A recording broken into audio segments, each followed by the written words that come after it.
నమస్కారం ఘంటారావానికి స్వాగతం. ముందుగా ప్రధాన అంశాలు. విశాఖ రైల్వే జోన్ కార్యాలయ నిర్మాణానికి కసరత్తు. 9 అంతస్తుల భవనాల టెండర్లకు ఆహ్వానం.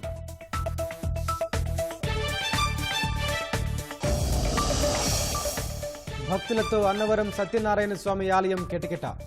క్యూలైన్లలో తోపులాటతో మహిళలు చిన్నారుల అవస్థలు.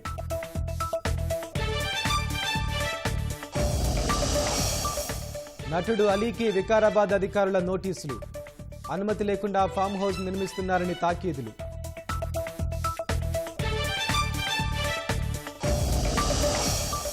వికసిత్ భారత్లో యువకుల పాత్ర కీలకమన్న మోదీ. భారీగా ఎన్సీసీలో చేరాలని పిలుపు.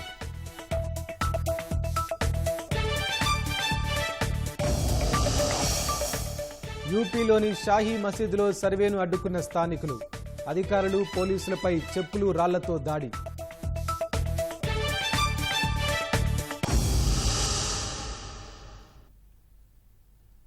విశాఖ రైల్వే జోన్ ఏర్పాటు దిశగా కీలక ముందడుగు పడింది. జోన్ కార్యాలయ నిర్మాణానికి రైల్వే శాఖ టెండర్లు పిలిచింది. జాయింట్ లేదా ఒకే సంస్థ టెండర్ వేసేందుకు అవకాశం కల్పించింది. టెండర్ల దాఖలకు డిసెంబర్ 27 వరకు గడువిచ్చింది. దక్షిణ కోస్తా రైల్వే జోన్ కార్యాలయం కోసం 11 అంతస్తుల భవనం నిర్మించాలని నిర్ణయించిన రైల్వే శాఖ ఇందులో పార్కింగ్ కోసం 2 సెల్లార్లు ఏర్పాటు చేసేలా ప్రణాళిక రూపొందించింది. 149.16 కోట్ల రూపాయల అంచనా వ్యయంతో భవన నిర్మాణాన్ని ప్రతిపాదించిన రైల్వే శాఖ 2 ఏళ్లలో పనులు పూర్తి చేయాలని నిర్దేశించింది. దక్షిణ కోస్తా రైల్వే జోన్ కార్యాలయం కోసం రాష్ట్ర ప్రభుత్వం 53 ఎకరాలకు పైగా భూమి కేటాయించింది. గతంలోనే భూమి అప్పగించాలని రైల్వే శాఖ కోరినా వైసీపీ ప్రభుత్వం సహకరించలేదు. రాష్ట్రంలో కూటమి ప్రభుత్వం అధికారంలోకి రాగానే భూమి కేటాయింపుల పనులు చకచకా పూర్తి చేసింది. అన్నవరం సత్యనారాయణ స్వామి దర్శనానికి భక్తులు పోటెత్తారు. కార్తీక మాసం ఆదివారం సెలవు కావడంతో భక్తుల తాకిడి భారీగా పెరిగింది. తెల్లవారుజాము నుంచే వ్రతాలు సర్వదర్శనాలు ప్రారంభించారు. ఉదయం 9 గంటలకు ఒక్కసారిగా అంచనాలకు మించి భక్తులొచ్చారు. పశ్చిమ రాజగోపురం వద్ద కంపార్ట్మెంట్లలోకి వెళ్లే సమయంలో భక్తుల మధ్య తోపులాట జరిగింది. వృద్ధులు, చిన్నారులు, మహిళలు ఇబ్బంది పడ్డారు.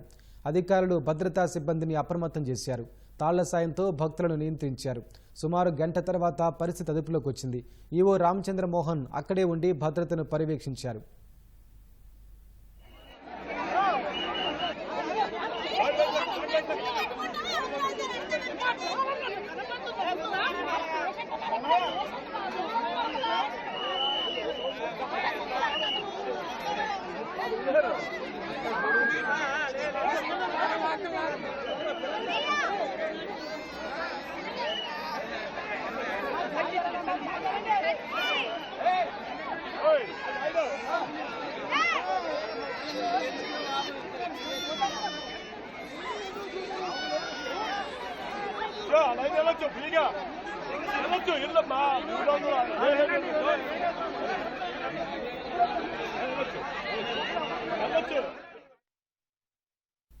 అనంతపురం జిల్లాలో నిన్న జరిగిన రోడ్డు ప్రమాదంలో చనిపోయిన 8 మంది మృతదేహాలకు పోస్టుమార్టం పూర్తి చేశారు. ఆ తర్వాత మహాప్రస్థానం వాహనంలో స్వగ్రామానికి మృతదేహాలను తరలించారు. అధికారులు, పోలీసులు వెంట వెళ్లారు. శనివారం గార్లదిన్నె మండలం తలగాసిపల్లి క్రాస్ వద్ద కూలీలతో వెళ్తున్న ఆటోను ఆర్టీసీ బస్సు ఢీకొట్టింది. ఈ ఘటనలో 2 అక్కడికక్కడే చనిపోగా అనంతపురం ప్రభుత్వ ఆసుపత్రికి తరలిస్తుండగా మరో 2 మరణించారు. ఆసుపత్రిలో చికిత్స పొందుతూ 4 ప్రాణాలు కోల్పోయారు. ఈ ప్రమాదంలో బాధిత కుటుంబాల్లో పెను విషాదం నింపింది.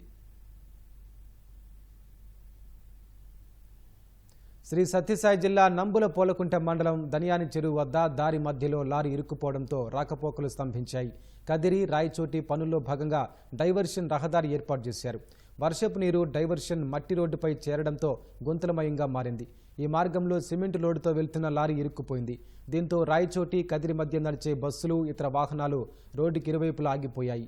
ఆటోలు, కార్లు వెళ్లేందుకు కూడా దారి లేకపోవడంతో ఎక్కడికక్కడే వాహనాలు నిలిచిపోయాయి. ప్రయాణికులు తీవ్ర ఇబ్బంది పడుతున్నారు. వాహనాన్ని లాగేందుకు స్థానికులు ప్రయత్నించినా సాధ్యం కాలేదు. చేసేది లేక ప్రయాణికులు కాలినడకన వెళ్లిపోయారు. అధికారులు స్పందించి రహదారికి తాత్కాలిక మరమ్మతులు చేయాలని స్థానికులు కోరుతున్నారు.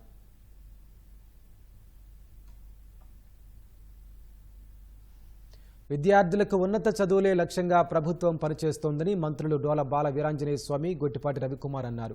బాపట్ల జిల్లా సింగరికొండ బాలికల గురుకుల పాఠశాలను మంత్రులు తనిఖీ చేశారు. పారిశుద్ధ్యం, పిల్లలకు వసతి, భోజన సదుపాయాలను పరిశీలించారు. విద్యార్థినులతో మాట్లాడారు. సదుపాయాలు, సమస్యలు సహా అన్ని అంశాలను అడిగి తెలుసుకున్నారు. ఎలాంటి ఇబ్బందులున్నా నెల రోజుల్లో పరిష్కరిస్తామని హామీ ఇచ్చారు.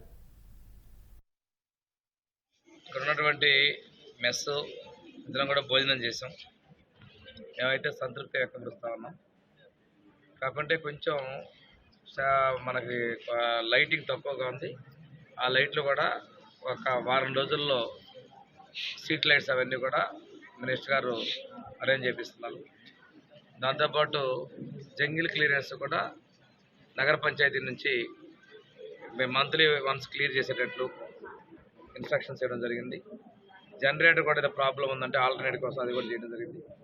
పిల్లల్లో కూడా మనకి స్పోర్ట్స్లో అదేవిధంగా మంచి మార్క్స్ సాధించిన కూడా మెడల్ సాధించారు. వాళ్ళు అభినందిస్తూ ప్రభుత్వం నాణ్యమైన విద్యతో ఆగకుండా వాళ్ళు మంచి ఉన్నత స్థాయి పౌరులుగా ఉండాలనేది మన ముఖ్యమంత్రి గారి ఆలోచన, ఆశయం.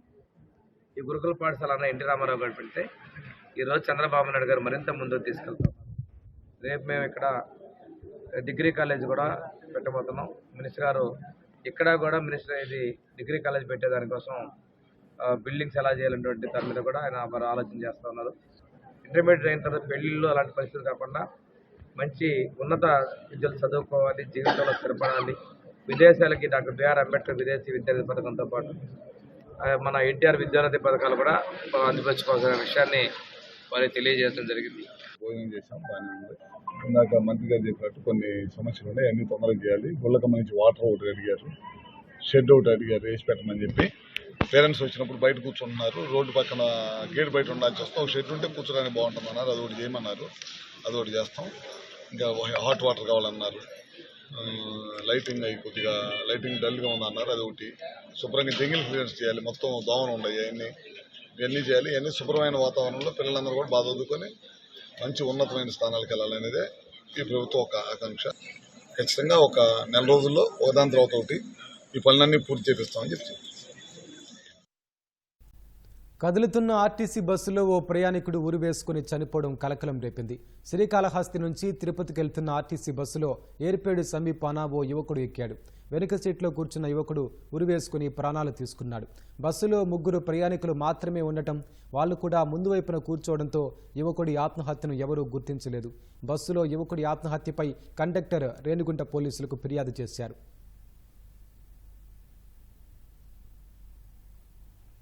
ఏటీఎం కార్డును మార్చి నగదు చోరీ చేసిన ఘటన అనంతపురం జిల్లా ఉరవకొండలో వెలుగు చూసింది.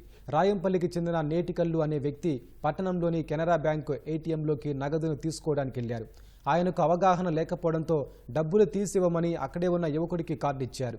2 సార్లు 20,000 రూపాయల నగదు తీసిచ్చాడు. ఈ క్రమంలో బాధితుడి కార్డుపై ఉన్న రహస్య నెంబర్లను గుర్తించిన దుండగుడు తన ఏటీఎంను యంత్రంలో ఉంచి మీరే చూసుకోండి అంటూ బాధితుడి కార్డు తీసుకుని అక్కడి నుంచి ఉడాయించాడు. ఎంతసేపటికి తన కార్డు పనిచేయకపోవడంతో విషయాన్ని బంధువులకు చెప్పారు. కార్డును పరిశీలించిన బంధువులు యువకుడు కార్డును మార్చినట్లు గుర్తించారు. విషయాన్ని బ్యాంక్ అధికారులకు తెలియజేయడంతో వారు సీసీ కెమెరాల ఫుటేజీని పరిశీలించారు. బాధితుడి కార్డు ద్వారా ఉరవకొండ, డి హీరేహల్ ప్రాంతాల్లో 79,800 రూపాయలు తీసినట్లు అధికారులు గుర్తించారు. వెంటనే బాధితుడి కార్డును అధికారులు లాక్ చేశారు.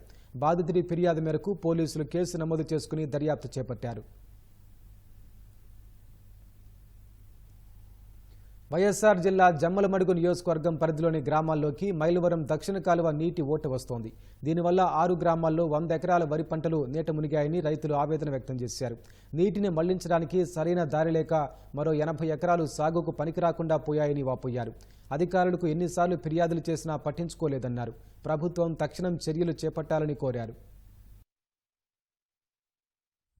మాకు మైలవరం కెనాల్ గుండా నీళ్లు తకాల మొత్తం పొలాల మీద పడిపోతున్నాయి. దగ్గర ఒక 70-80 ఎకరాల పొలం ఇట్లా నీళ్లు వేస్ట్ అయిపోతున్నాయి. మొత్తం మునిగిపోతుంది. 60-70 ఎకరాలు బీడు పడి గడ్డి మొలకలు అవి ములిచి పైరు కూడా పెట్టడం లేదు. మా పంట పొలాల్లో దక్షిణ కాలువ వల్ల దాని లీకేజీలు, దాని నీళ్లు వల్ల రావడం, పంట పొలాల మీద పడడం, పంట అయింది కానీ కోసుకున్నాం అనే దశలో కూడా నీళ్లు స్టాప్ చేయడం లేదు. నీళ్లు ఎక్కడ మళ్లించేదానికి అవకాశం లేదు. కోసుకున్నాం అంటే నీళ్లు మొగలోతులు ఉన్నాయి. దీనికి నష్టపరిహారం రాదు, ఇన్సూరెన్స్ కూడా రాదు. స్పందించి ఏదన్నా ఆ లీకేజీలు లేకుండా మాకు రైతులను వాడుకోవాలని, ఉపయోగం కంటే నష్టం ఎక్కువగా వాటిల్లుతుంది. దీని నష్టాన్ని పూడ్చేది విధంగా అధికారులు స్పందించి తక్షణమే దీనికి చర్య తీసుకోవాలని కోరుకోవడం జరుగుతుంది. ఏఈ గారిని కూడా వరి అయింది సార్, మాకు వరి కోసుకునేంత వరకన్నా నీళ్లు నిలిపిదల చేయమని అడిగినా కూడా ఆయన స్పందించకపోతే అది నీళ్లు ఎక్కువగా ఉన్నాయి, గేటు దిగదనే మాటే చెప్పాడు తప్ప దానికి చర్య లేదు. లస్కర్లు వస్తారులే దాన్ని ఏదన్నా చూస్తారన్నాడు, ఇంతవరకు ఆ లస్కర్లు రాలేదు, దానికి సమస్య పరిష్కారం చేయలేదు. ఈ దక్షిణ కాలువ లీకేజీలు వాళ్ళు వర్క్ చేయడంలో నాణ్యతగా చేయకపోవడం వల్ల లీకేజీలు ఎక్కువ అయిపోయి పంట పొలాలలో మొత్తం నీళ్ళన్నీ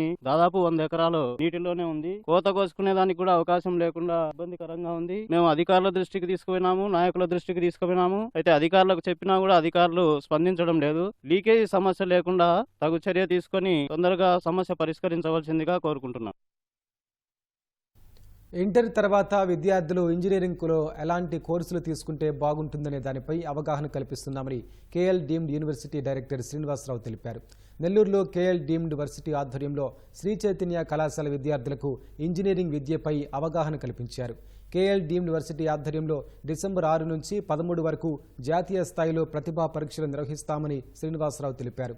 ఇందులో మంచి ర్యాంకు సాధించిన విద్యార్థులకు ఫీజులో రాయితీ ఇస్తామని, ఈ అవకాశాన్ని సద్వినియోగం చేసుకోవాలని కోరారు. జనరల్గా స్టూడెంట్స్కి ఈ కౌన్సిలింగ్ సెషన్స్ మీద, లేకపోతే ఇంటర్మీడియట్ తర్వాత రాసే జేఈ ఎగ్జామ్ మీద, వాటి ర్యాంకుల మీద, తర్వాత ఏ కాలేజ్ చూస్ చేసుకోవాలి, ఎలాంటి కాలేజ్ చూస్ చేసుకోవాలి, ప్లేస్మెంట్స్ ఎక్కడ జరుగుతున్నాయి, ఇన్ఫ్రాస్ట్రక్చర్ ఎక్కడ ఉంటుంది, ఏ విధమైన కాలేజీని సెలెక్ట్ చేసుకోవాలి, వీటన్నిటి మీద స్టూడెంట్స్కి పెద్దగా అవగాహన లేకపోవడం వల్ల వాళ్ళు కొంత వాళ్ళ యొక్క అమూల్యమైన టైంని వేస్ట్ చేసుకుంటున్నారు. కొంతమంది అయితే ఇయర్ వేస్ట్ చేసుకొని మళ్ళీ ఇంకోసారి రాయడం ఇట్లాంటివన్నీ చేస్తున్నారు. ఇలాంటివి కాకుండా ప్రెషర్ లేకుండా, ఎటువంటి ప్రెషర్ లేకుండా, చదివేటప్పుడు కూడా ప్రెషర్ తీసుకోకుండా ప్రెజెంట్గా ఎలా చదవాలి. ఇంజనీరింగ్ విద్య అనేది ఒక ప్రెషర్ తీసుకొని చదివే కోర్సు కాదు, అది చాలా ప్రెజెంట్గా చదువుకోవచ్చు. కొండకోణంలో తిరిగే నెమళ్లు ప్రకాశం జిల్లా వెలిగండ్ల మండలం గుడిపాటిపల్లి, కటకిందపల్లి గ్రామాల్లో కోళ్లతో కలిసి తిరుగుతూ సందడి చేస్తున్నాయి. నల్లమల కొండలను ఆనుకొని ఉండే పంట పొలాల్లో పురుగులను ఏరుకొని తింటూ రాత్రి వేళల్లో గ్రామాల్లో ఉన్న చెట్లపై నెమళ్లు సేద తీరుతుంటాయని స్థానికులు చెబుతున్నారు. నెమళ్లకు ఎలాంటి హాని తలపెట్టకుండా కంటికి రెప్పలా కాపాడుకుంటున్నామని తెలిపారు.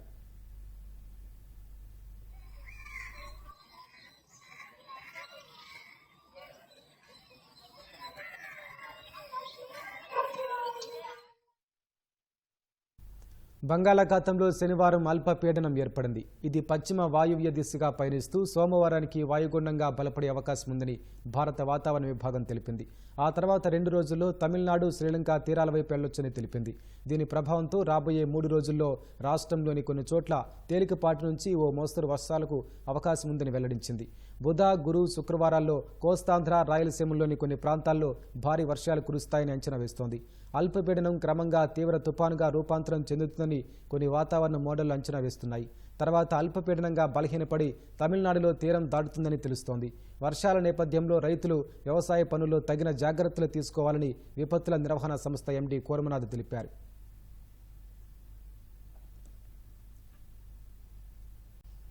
సజ్జల భార్గవ్ రెడ్డితో పాటు జగన్ బంధువు అర్జున్ రెడ్డికి వైఎస్ఆర్ జిల్లా పోలీసులు 41A నోటీసులు జారీ చేశారు.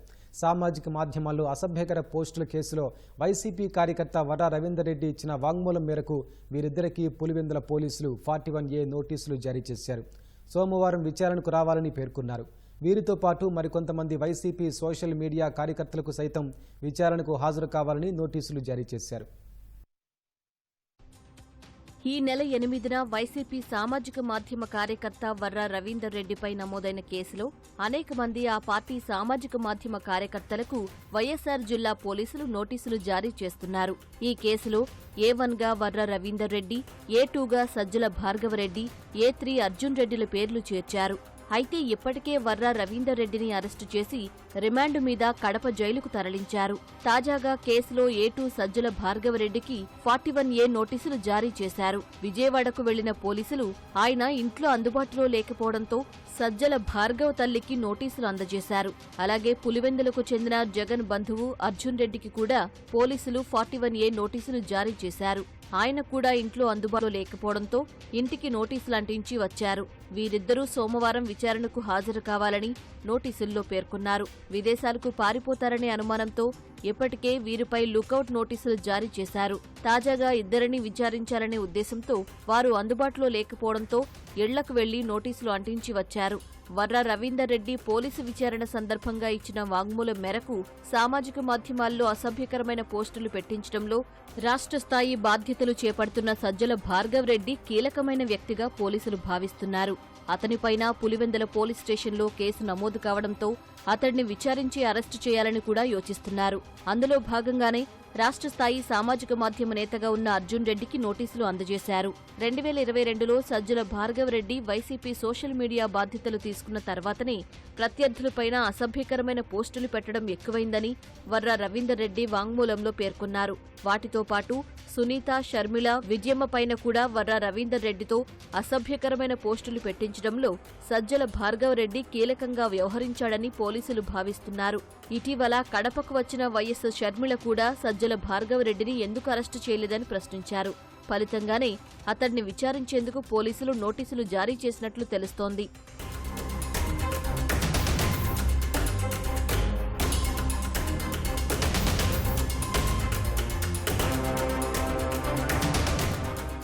ఈ నెల 8న నమోదైన ఐటీ, బిఎన్ఎస్, అట్రాసిటీ యాక్ట్ కింద ఈ ముగ్గురుపైన కేసులు నమోదయ్యాయి. వర్ర రవీందర్ రెడ్డిపైన జిల్లాలో 10 కేసులు, రాష్ట్ర వ్యాప్తంగా 40 కేసులు నమోదయ్యాయి. వీరితో పాటు మరో 45 మందిని కూడా నిందితులుగా చేరుస్తూ పోలీసులు రిమాండ్ రిపోర్టులో పేర్కొన్నారు. మిగిలిన వారిని విచారించాలని భావించిన పోలీసులు మరో 15 మంది సామాజిక మాధ్యమ కార్యకర్తలకు 41A నోటీసులు అందజేశారు. వారు సోమవారం నుంచి విడతల వారీగా విచారణకు రావాలని నోటీసుల్లో పేర్కొన్నారు. మరికొందరు ఆ పార్టీ సామాజిక మాధ్యమ కార్యకర్తలు విచారణ భయంతో అజ్ఞాతంలోకి వెళ్లిపోయారు. జగన్కు అదానీ ముడుపుల వ్యవహారంలో కఠిన చర్యలు తీసుకోవాలని సిపిఐ జాతీయ కార్యదర్శి నారాయణ డిమాండ్ చేశారు. అమెరికాలో కోర్టులో కేసు నమోదైనందున ఈ విషయంలో ఇంకా ఆలస్యం చేయకూడదన్నారు. ఈ అక్రమాలతో ప్రజలపై మోపలేని భారం పడుతోందని ఆందోళన వ్యక్తం చేశారు. అమెరికా దేశంలో న్యూయార్క్ కోర్టులో భారతదేశ దిగ్గజమైనటువంటి కార్పొరేట్ అదాని పైన లంచం ఇచ్చిన కేసు నమోదైంది. అమెరికాలో అందులో కోర్టులో నమోదైన కేసు చాలా సీరియస్, త్వరగా పూర్తి చేస్తారు. ఇండియాలాగా ఆలస్యం చేయదు. ఆ లంచం ఏంటి? ఇక్కడ ఇచ్చిన లంచం ఆంధ్రప్రదేశ్ రాజకీయాలు ప్రకంపన చెందింది. ఆంధ్రప్రదేశ్ రాజకీయాలు ప్రకంపన చెందింది జగన్మోహన్ రెడ్డి గవర్నమెంట్ పైన పడింది. మాజీ ముఖ్యమంత్రి జగన్మోహన్ రెడ్డి పడిన తర్వాత చివరికి ఢిల్లీకి దాకా పాకింది. దీన్ని అమెరికన్ గవర్నమెంట్ దీని మీద చర్య తీసుకోవాలి. నిజమైనటువంటి పద్ధతి అయితే అమెరికన్ ప్రభుత్వం అతని మీద చర్య తీసుకుంటే అప్పుడు అమెరికా నిజాయితీ నిలబడుతుంది. 5 ఏళ్లుగా నిలిచిపోయిన రాజధాని అమరావతి పనులను తిరిగి ప్రారంభించేందుకు ప్రభుత్వం కార్యాచరణ సిద్ధం చేసింది. డిసెంబర్ 15 నుంచి రాజధాని నిర్మాణ పనులు ప్రారంభించేందుకు సిఆర్డీఏ ఏర్పాట్లు చేస్తోంది. ఇప్పటికే పాత టెండర్లు రద్దు చేసి కొత్త టెండర్లు పిలిపించేందుకు మంత్రివర్గం ఆమోదం తెలిపింది.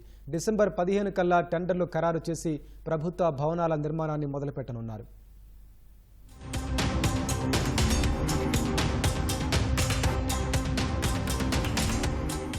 3 రాజధానుల పేరిట 3 ముక్కలాట ఆడిన వైసీపీ ప్రభుత్వం 5 ఏళ్ల పాటు రాజధాని పనులను గాలికొదిలేసింది. ప్రపంచ స్థాయి నగరాన్ని ముళ్ల పొదలకు పరిమితం చేసింది. కూటమి ప్రభుత్వం అధికారంలోకి రావడంతో అమరావతి తిరిగి ప్రాణం పోసుకుంది. ఇప్పటికే ముళ్ల పొదల తొలగింపు పనులు పూర్తి కాగా రహదారులు కొత్త సొబగులు అద్దుకున్నాయి. ఇప్పటికే పాత టెండర్లు రద్దు చేసిన సిఆర్డీఏ డిసెంబర్ 15 కల్లా కొత్త టెండర్లు ఖరారు చేసి పనులు ప్రారంభించేలా ప్రణాళికలు రూపొందించింది. ప్రభుత్వ భవనాల నిర్మాణంతో పాటు భూ సమీకరణలో భూములిచ్చిన రైతులకు ప్లాట్లు తిరిగిచ్చేందుకు మౌలిక సదుపాయాల కల్పన పనులు, ప్రైవేటు, కేంద్ర ప్రభుత్వ రంగ సంస్థలకు సంబంధించిన స్థలాల్లో మౌలిక సదుపాయాల కల్పన వంటి పనులు చేపట్టనున్నారు. అధికారులు, ప్రజా ప్రతినిధులకు సంబంధించి భవనాలు ఇప్పటికే 80% మేర పూర్తి కాగా వీటిని 6 నెలల్లో అందుబాటులోకి తెచ్చేలా కార్యాచరణ రూపొందించారు. గ్రూప్ బి, డి గెజిటెడ్ అధికారులు, నాన్ గెజిటెడ్ అధికారులు, మంత్రులు, న్యాయమూర్తులకు చెందిన బంగ్లాల పనులు డిసెంబర్ 15 నుంచే ప్రారంభం కానున్నాయి. 9 నెలల్లోనే వీటిని పూర్తి చేయాలని సిఆర్డీఏ లక్ష్యంగా పెట్టుకుంది. అలాగే రైతులకు తిరిగి ఇవ్వనున్న ప్లాట్లకు సంబంధించి జోన్ 1 నుంచి 6 వరకు డిసెంబర్ 15న, జోన్ 7 నుంచి 12 వరకు డిసెంబర్ 20న పనులు చేపట్టనున్నారు. ఈ పనులు 24 నెలల్లో పూర్తి చేయాలని సిఆర్డీఏ నిర్దేశించింది.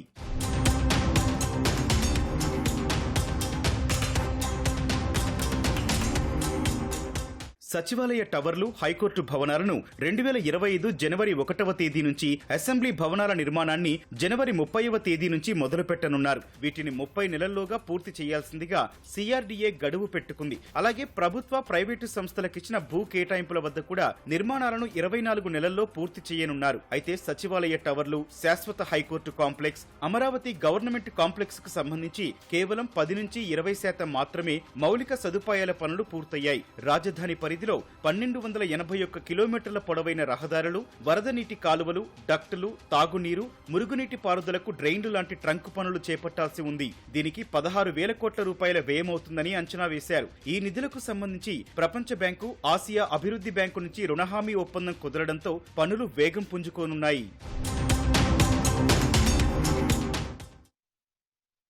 నెల్లూరు జిల్లాలోని ముత్తుకూరు, టీపీ గూడూరు మండలాలు కాలుష్య కోరల్లో చిక్కుకుని అల్లాడుతున్నాయి. చుట్టుపక్కల పరిశ్రమల నుంచి విడుదలవుతున్న కాలుష్యం, దుమ్ము, ధూళి వలన తాగే నీరు నుంచి తినే తిండి, ఇల్లు, పొలాలు, ఆఖరికి మనుషులేసుకున్న దుస్తులతో సహా అన్నీ నల్లగా మారుతున్నాయి. ఈ కాలుష్య ప్రభావంతో అనారోగ్యం బారిన పడుతున్నామని ప్రజలు ఆందోళన వ్యక్తం చేస్తున్నారు. సమస్యను పరిష్కరించాలని అధికారులకు ఎన్నోసార్లు మొరపెట్టుకున్నా పట్టించుకోవడం లేదని బాధిత గ్రామస్తులు ఆందోళన వ్యక్తం చేస్తున్నారు.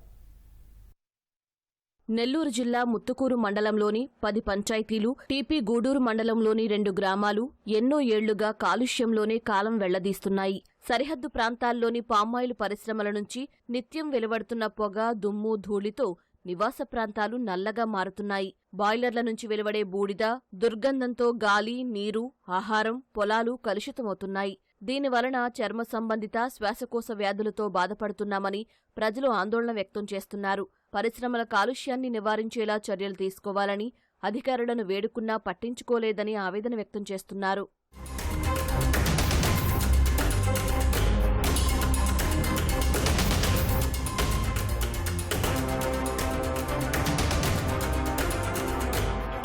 ఈ ఫ్యాక్టరీ వల్ల దుమ్ము వస్తుందండి, నల్ల దుమ్ము, బూడిద అనేది నైట్ టైం వదులుతున్నారు.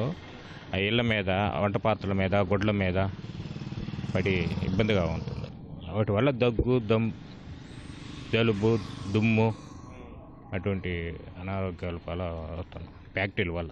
అందరికి ఆరోగ్యాలు ట్రబులే. పొల్యూషను ఈ పాములు వేసిన బాగా ఇంటికాడికి ఇళ్ళలోకి తెరుగు పడుతూ ఉంటుంది. ఈ బూడిదంతా లేస్తూ ఉంటుంది. ఈ బూడిదంతా లేచి ఇళ్ళ మీద, గుట్టల మీద, ఈ చెట్ల మీద మొత్తం విపరీతంగా ఆనిపోతుంది. బయట పొనుకోవాలంటే మనం కాలిన దుమ్ము వస్తుంది. ఆ పోర్టు వల్ల, ఈ పామాల వల్ల దుమ్ము అనేది ఖచ్చితంగా నీకు ఉదయాన్నే లేచి నువ్వు రుచిపోయినట్టు సాయంత్రం నల్లంగా రావాల్సిందే. మనిషి రూపాయి అంత జాగ్రత్తగా కారులో బండిలో పోయి ఏ షర్ట్ వేసుకొని వాటి అట్లా రుద్దు చేతి నిండా వస్తుంది, గొడ్డు నిండా వస్తుంది. దుమ్ము ఎక్కువ వస్తుంది. దుమ్ము అంతా ఈ బైకుల మీద, ఇళ్ళ మీద, చెట్ల మీద పడుతుంది. పొల్యూషన్ బాగా అది ఎలర్జీ వస్తుంది కొంచెం ఎప్పుడు, అంటే గుళ్ళగా లేదు అట్లా వస్తాయి. హాస్పిటల్ పోయిన తర్వాత ఏమైనా అయిపోతుంది. పామాయిల్ పరిశ్రమల నుంచి వెలువడుతున్న దుమ్ము, ధూళి చెట్లు, మొక్కలపై పేరుకుపోవడంతో నల్లగా మారుతున్నాయి. ఫ్యాక్టరీల వ్యర్థాలను సైతం కాలువల్లోకి వదలడంతో భూగర్భ జలాలు కలుషితమై పొలాలు పాడవుతున్నాయి. ఫలితంగా పంట దిగుబడి తగ్గిపోతుందని రైతులు ఆవేదన వ్యక్తం చేస్తున్నారు. కొందరు గత్యంతరం లేక పొలాలను నిరుపయోగంగా వదిలేస్తున్నారు. పొలాలు పైరు పంటలు కూడా సరంగా రావు. ఎకరాకి 4-5 పుట్లు, 3 పుట్లు కూడా కావటం లేదు. ఒక టైం లేదు నాయన, సరే 24 గంటలే వస్తున్నది. రైతులు కాదే, పొగులు కాదే. ఫ్యాక్టరీల వల్ల బూడిది గందరగోళంగా ఏదో నాన్న గాబరా అయిపోతున్నది వ్యవహారం. దాన్ని పట్టించుకునే నాదులు లేరు. ఆరోగ్యం అంటే గుండెల్లో పేగులు కమ్మేసి మామూలుగా బూడిద పోయి అయ్యే సమస్యలు ఈ పొల్యూషన్ వల్లే ఎక్కువగా వచ్చేది. దానివల్ల పక్షవాతం, కాళ్ళు చేతులు పడిపోయేది. అటు ఆరోగ్యంగా ఉన్నాయి నాయన. ఈ వాటర్ ఫుల్గా పారిపోతుంది. మామూలుగా వరదలు వస్తే వేసుకోలేము. ఆస్కారం అనేది లేదు, నీళ్ళు పోయేదానికి లేదు. అట్టుంది పరిస్థితి. పంటలు కూడా అంతే, వేసుకుంటే నీళ్ళు ఎల్లవైపోతుండే. ఏడ మాకు సంకూలంగా ఉండదు చెప్పు. కృష్ణపట్నం పోర్టు నుంచి నిత్యం బొగ్గు రవాణా అవుతుండటంతో కృష్ణపట్నం, గోపాలపురం గ్రామాల ప్రజలు ఇబ్బందులు ఎదుర్కొంటున్నారు. ఇక పోర్టు రహదారిపై దట్టంగా దుమ్ము ధూళి పేరుకుపోవడంతో ఆ మార్గం మీదుగా ప్రయాణం అంటేనే వాహనదారులు హడలిపోతున్నారు. దట్టంగా దుమ్ము పైకి లేవడంతో వెనుక వెళుతున్న వాహనదారులు రోడ్డు కనిపించక అవస్థలు పడుతున్నారు. AP Genco power plant ash pond వలన దేవరదిబ్బ గిరిజన కాలనీ, పైనాపురం గ్రామాలు కాలుష్యం బారిన పడుతున్నాయి. బూడిదను నిల్వ చేసే చెరువులు తెగినప్పుడల్లా ఆ గ్రామాల మీదకు వస్తున్నాయి. ఈ గ్రామాలను తరలించాలని పలుమార్లు కోరినా పట్టించుకున్న నాథుడే లేరని బాధిత గ్రామాల ప్రజలు వాపోతున్నారు.